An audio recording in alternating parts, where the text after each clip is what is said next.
ശബരിമല സ്വർണ്ണക്കൊള്ളയിൽ നിർണായകമായ പരിശോധനാ ഫലം SITക്ക് ലഭിച്ചു. കട്ടളപ്പാളികൾ മാറ്റിയിട്ടില്ലെന്നും പാളികളെ പൊതിഞ്ഞ സ്വർണ്ണമാണ് തട്ടിയെടുത്തതെന്നും റിപ്പോർട്ടിൽ പറയുന്നു. ജംഷഡ്പൂരിലെ ലാബിൽ പരിശോധിച്ച 8 സാമ്പിളുകളുടെ പരിശോധനാ ഫലമാണ് പ്രത്യേക അന്വേഷണ സംഘത്തിന് കിട്ടിയത്. റിപ്പോർട്ട് SIT കൊല്ലം വിജിലൻസ് കോടതിയിൽ സമർപ്പിച്ചു. അന്വേഷണത്തിൽ തൃപ്തിയില്ല എന്ന് പറയുകയാണ് ദേവസ്വം മന്ത്രി കെ മുരളീധരൻ. ഞങ്ങൾക്ക് ഇതുവരെ തൃപ്തിയില്ല. പക്ഷേ ഹൈക്കോടതിയുടെ നിയന്ത്രണത്തിലാണ് അന്വേഷണം എന്നുള്ളതുകൊണ്ട് നിയമോപദേശം നേടിയതിനു ശേഷം തുടർ നടപടികൾ സ്വീകരിക്കാൻ കഴിയും. അല്ല, അത് തന്നെയാണ് പറഞ്ഞത്. മാറ്റാനുള്ള അധികാരം ഞങ്ങൾക്ക് ഇപ്പോഴില്ല. കാരണം ഹൈക്കോടതിയാണ് നിയമിച്ചിട്ടുള്ളത്. അപ്പോൾ അതും കൂടെ പരിശോധിച്ചിട്ട് തീരുമാനമെടുക്കും. അലക്സ് റാം മുഹമ്മദ് വാർത്തയുടെ വിവരങ്ങൾ വെച്ചിരുന്നു. അലക്സ്, കുറ്റപത്രം സമർപ്പിക്കുന്നതിനുള്ള പ്രധാനപ്പെട്ട തടസ്സം ഈ ജംഷഡ്പൂരിൽ നിന്ന് ലഭിക്കേണ്ട ശാസ്ത്രീയ പരിശോധനാ ഫലമായിരുന്നു. അത് കുറച്ച് സങ്കീർണമായിരുന്നു, അക്കാര്യം തർക്കമില്ല. അപ്പോൾ അതുകൂടി കിട്ടിയ പശ്ചാത്തലത്തിൽ അതിവേഗം ഇനി കുറ്റപത്രത്തിലേക്ക് കടക്കുക അല്ലേ അലക്സ്? അശ്വിൻ, നിസ്സംശയം പറയാം. അതായത് SIT അന്വേഷണത്തിൽ കുറ്റപത്രം സമർപ്പിക്കാൻ കാലതാമസം എടുത്തതിനാലാണ് പ്രതികൾ എല്ലാവരും പുറത്തിറങ്ങിയത്. സാങ്കേതികമായി കുറ്റപത്രം സമർപ്പിക്കാത്തത് കൊണ്ട് തന്നെ അവർക്ക് പുറത്തിറങ്ങാനുള്ള അനുമതി ലഭിക്കുകയായിരുന്നു, ജാമ്യം ലഭിക്കുകയായിരുന്നു എന്നുള്ളതാണ് ആ ഘട്ടത്തിൽ ഉയർന്ന ആരോപണങ്ങളിലൊന്ന്. അപ്പോൾ തന്നെ SITയുടെ വിശദീകരണം, ഇതിൽ കൃത്യമായ അന്വേഷണം നടത്തി ശാസ്ത്രീയ ഫലങ്ങളോടുകൂടിയ റിപ്പോർട്ട് കുറ്റപത്രം സമർപ്പിച്ചാൽ ഈ പ്രതികൾ രക്ഷപ്പെടുന്ന സാഹചര്യം ഉണ്ടാകില്ല, അതിനുള്ള സമയപരിധിയാണ് ഈ എടുക്കുന്നതെന്നാണ് SIT പറഞ്ഞത്. അങ്ങനെയെങ്കിൽ നിർണായകമായ SITക്ക് നിർണായകമായ പരിശോധനാ ഫലം ലഭിച്ചിരിക്കുന്നു ജംഷഡ്പൂരിൽ നിന്നുള്ളതാണ് ഏറ്റവും പ്രധാനപ്പെട്ട കാര്യം.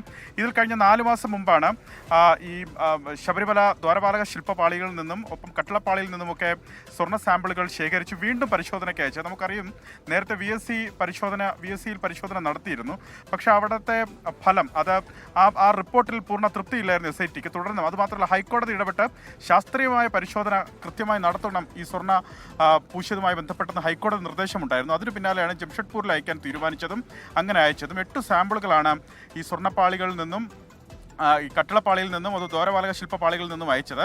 അതിൻ്റെ പരിശോധനാ ഫലം വരുന്നു. അതായത് ഈ പാളികൾ അപ്പാടെ മാറ്റിയിട്ടില്ല എന്ന് തെളിയിക്കുന്ന പരിശോധനാ ഫലമാണ് വരുന്നത്. അതായത് വിജയ് മല്യ 98-ൽ നൽകിയ സ്വർണ്ണപ്പാളികൾ ഏതാണോ അത് അവിടെയുണ്ട്, പക്ഷെ അതിന് പുറത്ത് പൂശിയിരുന്ന സ്വർണ്ണമാണ് കൊള്ളയടിക്കപ്പെട്ടത് എന്ന വിവരമാണ് ഈ ഘട്ടത്തിൽ പുറത്തു വരുന്നത്. നിലവിൽ പാളികളുടെ ഏതാണ്ട് 28 വർഷത്തെ കാലപ്പഴക്കം ഈ പാളികൾക്കുണ്ട് എന്നുള്ളതാണ് ഈ പരിശോധനാ ഫലത്തിൽ നിന്ന് വെളിവാകുന്നത്. അങ്ങനെയെങ്കിൽ അത് 98-ൽ തന്നെ വിജയ് മല്യ നൽകിയ സ്വർണ്ണപ്പാളികളാകാം എന്നാണ് SITയുടെ നിലവിലെ വിലയിരുത്തൽ. ഇനി ഇതുകൂടി ചേർത്ത്, ഇതിപ്പോൾ കൊല്ലം വിജിലൻസ് കോടതി ഇതുമായി ബന്ധപ്പെട്ട റിപ്പോർട്ട് നൽകിയിട്ടുണ്ട്, ഇതുകൂടി ഉൾപ്പെടുത്തി കുറ്റപത്രം തയ്യാറാക്കാനുള്ള നീക്കത്തിലേക്ക് SIT കടന്നിട്ടുണ്ട്. ആ നടപടികൾ പൂർത്തിയാക്കി എത്രയും വേഗം ഹൈക്കോടതിയിൽ റിപ്പോർട്ട് നൽകാനാണ് ഇപ്പോൾ SIT തീരുമാനിച്ചിരിക്കുന്നത്. അപ്പോൾ തന്നെ പ്രധാനപ്പെട്ട ഒരു കാര്യം, സർക്കാർ മാറിയിട്ടുണ്ട്. നേരത്തെ UDF എടുത്ത നിലപാട് തന്നെ ഇപ്പോഴും ദേവസ്വം മന്ത്രി സ്വീകരിക്കുന്നു. അതായത് SIT അന്വേഷണത്തിൽ പൂർണ്ണ തൃപ്തിയില്ല നിലവിലെ സർക്കാരിന് എന്നുള്ളതാണ്. ഈ SIT സംഘത്തെ മാറ്റാൻ നിലവിൽ സാധിക്കില്ല, കാരണം അതിന് നിയമപരമായ പ്രശ്നങ്ങളുണ്ട്. ഹൈക്കോടതിയാണ് SIT സംഘത്തെ നിയോഗിച്ചിരിക്കുന്നത്. അതിനാൽ നിയമപരമായ സാധു കൂടി പരിഗണിച്ചതിന് ശേഷമായിരിക്കും തുടർ തീരുമാനം കൈക്കൊള്ളുക എന്നാണ് ദേവസ്വം മന്ത്രി കെ മുരളീധരൻ അല്പം മുമ്പ് വ്യക്തമാക്കിയത്. ഓക്കെ, അലക്സ് റാം മുഹമ്മദാണ് വാർത്തയുടെ വിവരങ്ങൾ നൽകിയത്. ഒരുപാട് കൊള്ളക്കം